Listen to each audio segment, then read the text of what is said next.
The Avengers radio series, a cultural phenomenon in South Africa back in the 1970s. South Africa was a country with no national television service. It wasn't until 1976 that the country would get its first taste of television broadcasts. But before that, radio was the primary medium of entertainment and information for the masses. This was the context when The Avengers, a British spy-fi series, made its debut on South African radio and became a cultural phenomenon. The Avengers was a British television series that originally aired from 1961 to 1969. The show revolved around the adventures of John Steed, a suave and sophisticated secret agent, and his various female associates.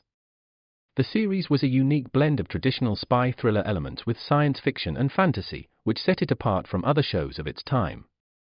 While the series was hugely popular in the UK and had also made a significant impact in the American markets, being one of the rare British series given a network transmission slot, it was virtually unknown in South Africa.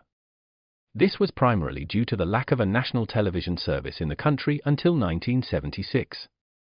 However, as a film series, The Avengers was able to gain some exposure in South Africa through film rentals. But it was the launch of the radio series that truly brought The Avengers to the masses in South Africa. Come and listen at www.myclassicradio.net. The Black Museum. Horror and mystery based on Scotland Yard's collection. Orson Welles was both host and narrator for stories of horror and mystery based on Scotland Yard's collection of murder weapons and various ordinary objects once associated with historical true crime cases.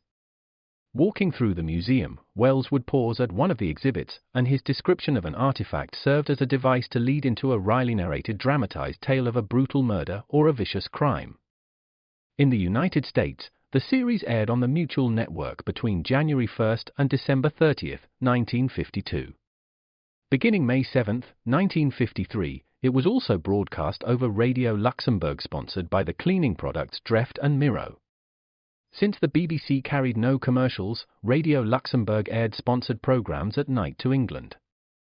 In the United States, a program of similar scope, using many of the same picked cases as the Black Museum, and nearly mirroring its broadcast run, was broadcast by NBC called Whitehall 1212. The two shows were different in the respect that while Whitehall 1212 told the story of a case entirely from the point of view of the police starting from the crime scene, the Black Museum was more heavily dramatized and played out scenes of the actual murders and included scenes from the criminal's point of view. Come and listen at www.myclassicradio.net. Well, hello. Come right in. Oh, George, we've got company, and they're all in uniform.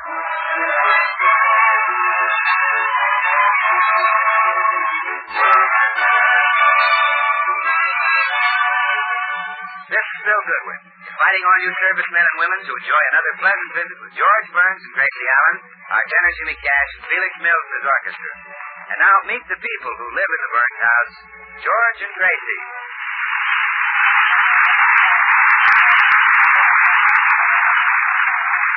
Now it's morning in the Burns home, and we find Mr. and Mrs. Burns discussing a subject dear to millions of married couples right now, their post-war home. But, Gracie, there's only one vacant lot in this whole neighborhood, and Joe Bagley doesn't want to sell it.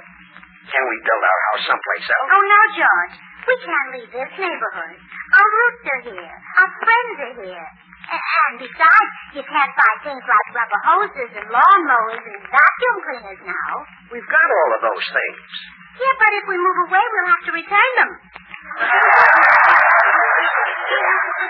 Oh, honey, I just can't get Bagley to sell that lot. I tried to close the deal yesterday.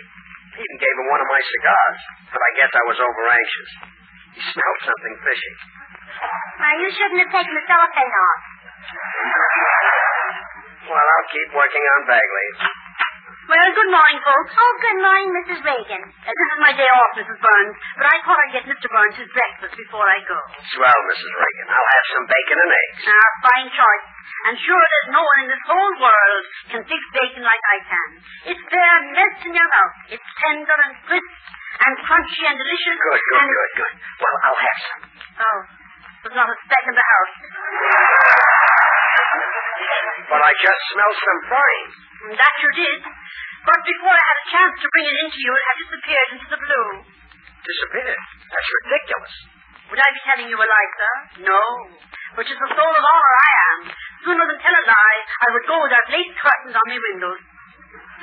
Now, that's right, dear. Mrs. Reagan never tells a fib.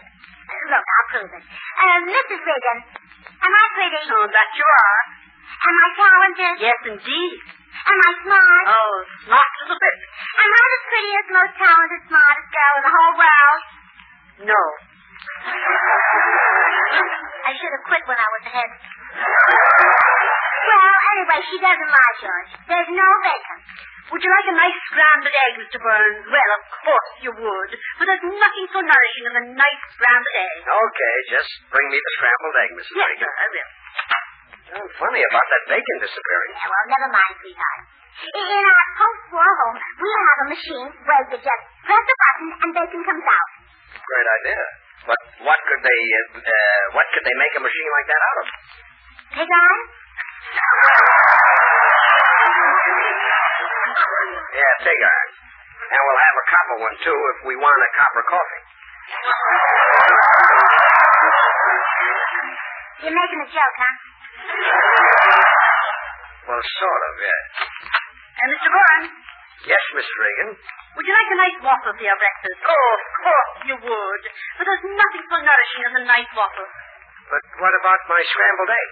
Well, I had some eggs, but they disappeared into the blue. Oh. So now the eggs have disappeared into the blue. Do you expect me to believe that? Remember, dear, she never tells a fib. Oh, it's still doubtful, huh? Mrs. Reagan, am I pretty? That you are. Am I talented? Oh, yes, you're talented. Yes. Am I smart? Oh, smart as a whip. This time I know when to stop. All right, Mrs. Reagan, just bring in the waffle. Yes, sir. What's all this disappearance? What's going on Oh, around now, here? please, Judge, don't be upset. Let's talk about our new home. Oh, see, moving into a new home will be like a second honeymoon, won't it? Yeah. And that's what I like about you, George. You're a romantic husband. You still dream about our first honeymoon. I do? Oh, yes. You know, just this morning I walked into the bedroom, and you were lying there with your little rosebud mouth open. How could you tell I was dreaming about our honeymoon? You were making a noise just like Niagara Falls. What we'd better concentrate on is getting that lot from Joe Bagley. Oh, Mr. Burns. What now, Mrs. Reagan? Wouldn't you like a nice cup of chowder for your breakfast? Of course you would. Well, there's nothing so nourishing. Never mind, never mind. The waffle is going to Yes, sir. disappear into the blue. Yes, sir. Well, that does it. This time, I don't believe it. You don't, eh? No. Then it's proof I'm forced to give to a person who would doubt the word of a Regan. Tell me, Mr. Burns, what is the color of a police officer's uniform? Blue? Well, the bacon, eggs, and waffle disappeared inside Officer O'Toole. So that's it. You're feeding a cop out in the kitchen. Oh, now, George, you should be proud to have Officer O'Toole eat your food. He's a celebrity. He is? Oh, yes. Remember last year when 6 bandits who robbed the National Bank were captured in a gun battle? Yeah. One of them was his cousin. Some celebrity. So, what are you and the officer going to do today, Mrs. Reagan? Well, we were going for a bit of a ride in the park, Mrs. Burns. Oh, how sweet. I suppose you sit under some nice shady tree and spoon a little, huh? Oh, no.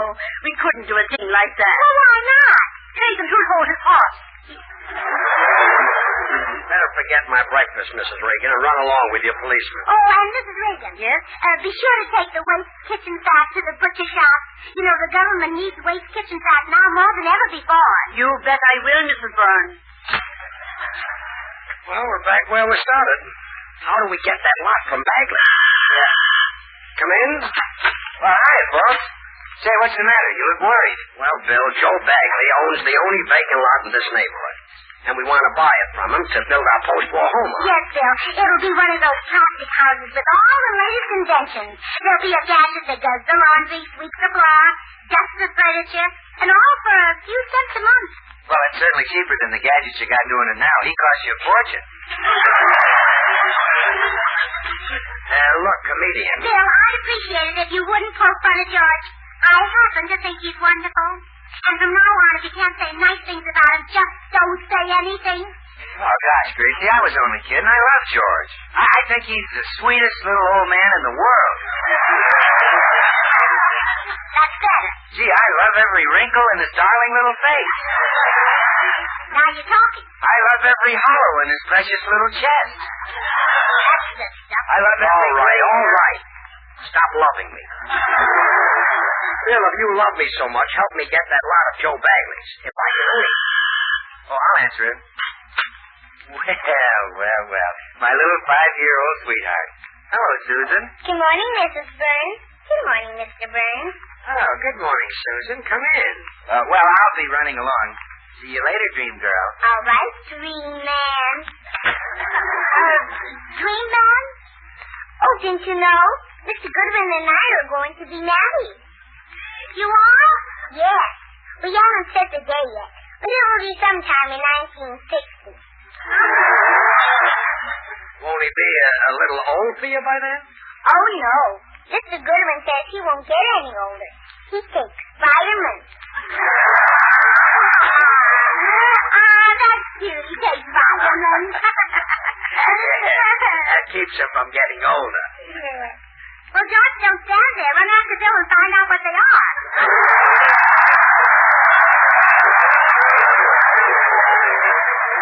Never mind. Sit down, Susan. Thank you. Oh, George, I just had a wonderful idea. Now, we want to get in good with Mr. Bagley, and his sister's Niece, so let's be real G-O-O-G's one. I get it. She'll tell Bagley, and he'll sell us the LOT for our HOUSE. Oh, using me to put over a real estate deal, huh? SMART, isn't she? Susan, would you like a nice big cookie? I'll say I would. Why did I say that? I haven't got some cookies. Oh, great. I want a cookie. I want a cookie. Oh, fine, and here comes Joe Bagley up the walk. He'll think we've been beating her. Here, Susan, here's a nickel. Run out the back way to the store and get some cookies. For a nickel? There's a war on, you know. All right, here's a dime. Now scoot. That's Joe Bagley. Now look, Grace. Let's not make a fuss over it. Let's not be over-anxious. Yeah, I get it. Act like we don't care whether he sells us a lot or not. That's the idea. Be nonchalant. Well, just leave it to me, Judge. Good morning, Gracie. Oh, yeah, hit the road. Was I nonchalant enough? Here, let me at the door. Well, hello, Joe. What do you know? I know I almost got my nose cut off in that door. My little niece Susan here? Yes. That is no. I mean, she'll be back. She's a lovely little child, Joe. Oh, yes. George and I would like to keep her here for the day. Well, I guess that would be all right. You like kids, huh? Oh, yes. We get a lot out of kids. Oh, we're certainly planning to get a lot out of this one. Yeah. Well, thanks, Joe. We'll send her home this evening. Goodbye. Gracie, that was a great idea. We'll treat the kid swell, and Bagley will love us for it. Yes. We'll give her everything she wants. What do little girls like? Let's see now. If I could only remember what I liked when I was 5 years old. Only like 10 or 11 years will obscure one thing. Gracie, I married you 10 years ago. How could I have married you if you were 6 years old? You'd have to be a hillbilly. What'd you say, Clem? Oh, stop.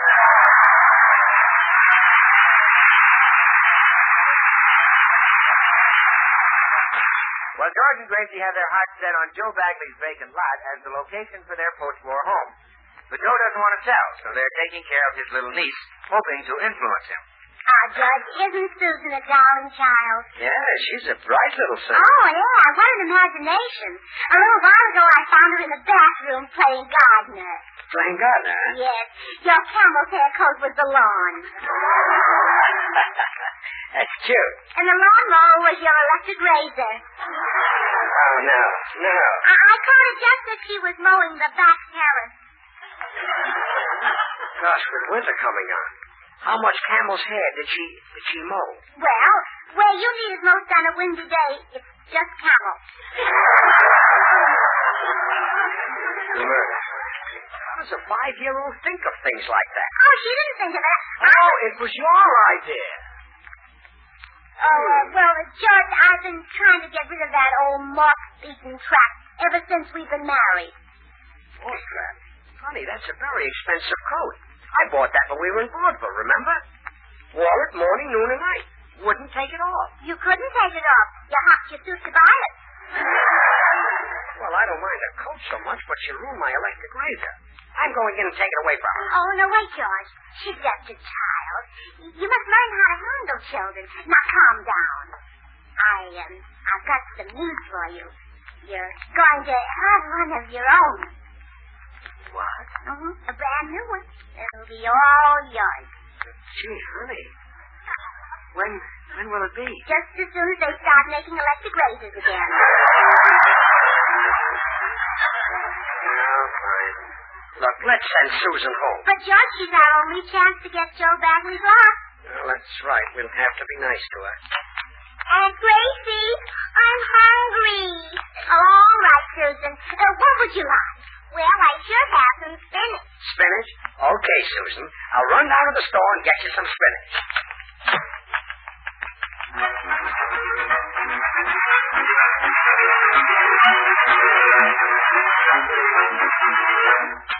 Well, here's your spinach, Susan. But I can't eat just spinach. I should have some carrots, too.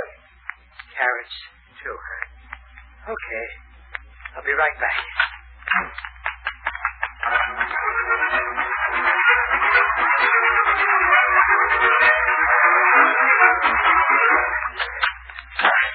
There you are, Susan. Carrots. Oh, but I should have vitamin D homogenized milk, too. Vitamin D homogenized milk, huh? Okay.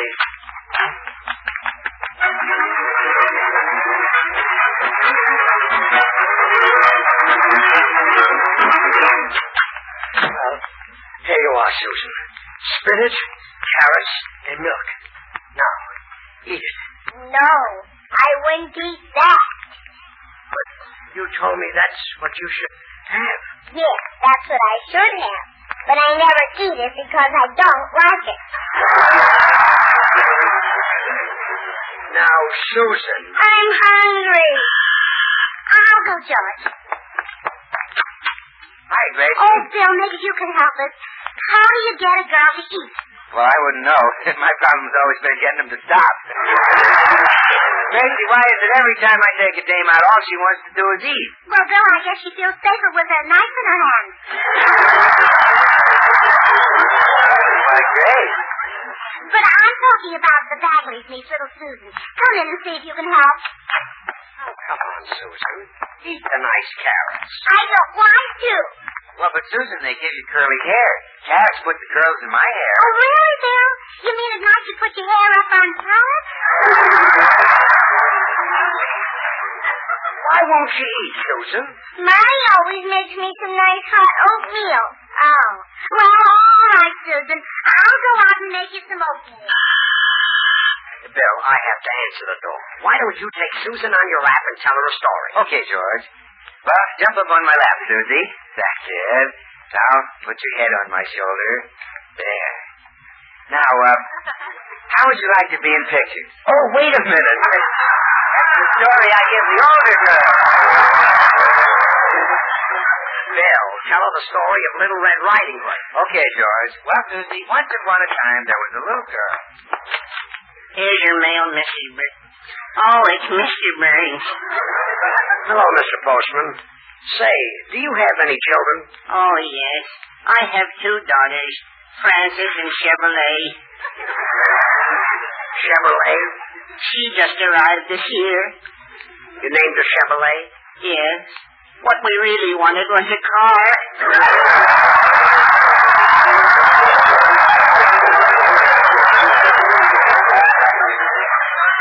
Well, look, do you ever have trouble getting them to eat? I used to. I spanked Frances until my hand was red, but she wouldn't eat.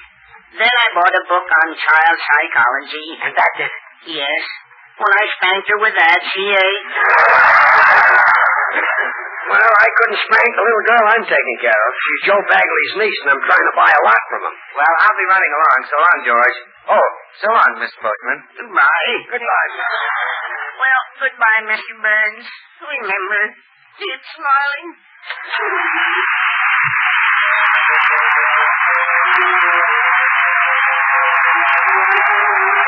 Jimmy Cash, our young tenor, sings to you the romantic ballad, It Could Happen to You. Hide your heart from sight, lost your dreams at night. It could happen to you.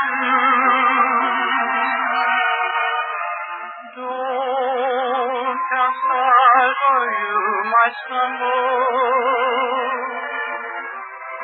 Someone drops a sigh and down you tumble. Keep an eye on spring. Run when church bells ring. It could happen to you. All I did was wonder how your arms would be, and it happened to me.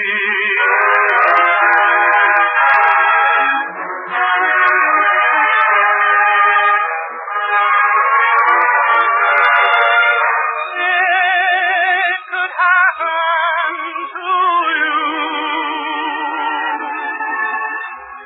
All I did was wonder how your arms would be, and it happened to me.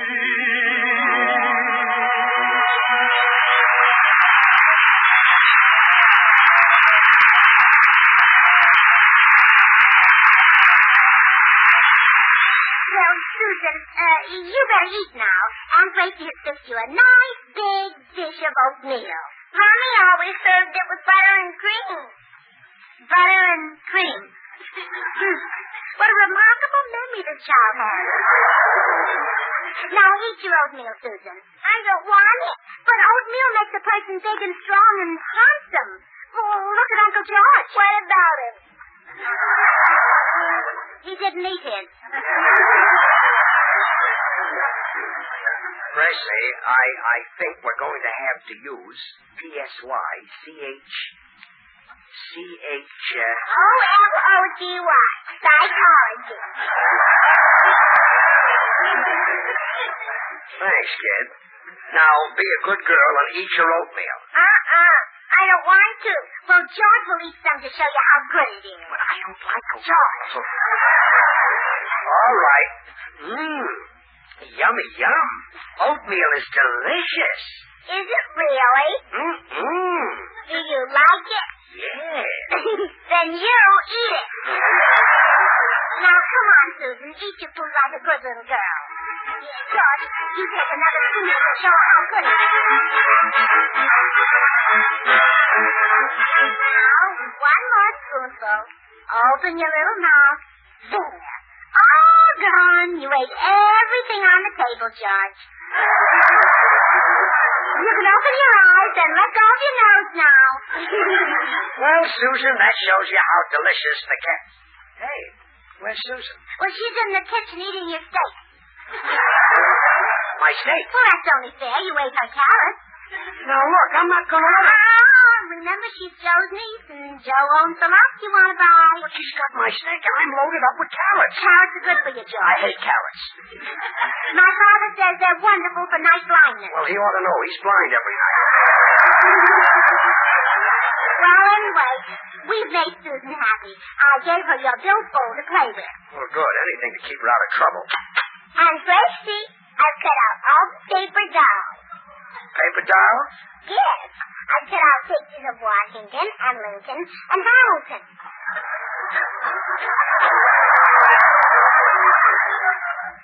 Where'd you get them, honey? Are those green pieces of paper in your billfold? Oh, no.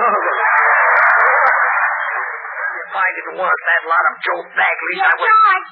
George. Come on, Susan. And Gracie will undress you and put you to bed for your nap.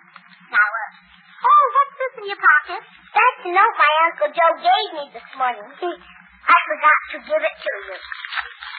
What does it say, Gracie? It says, Dear George, I am sending this note by Susan to tell you that the lot you wanted was sold yesterday. No.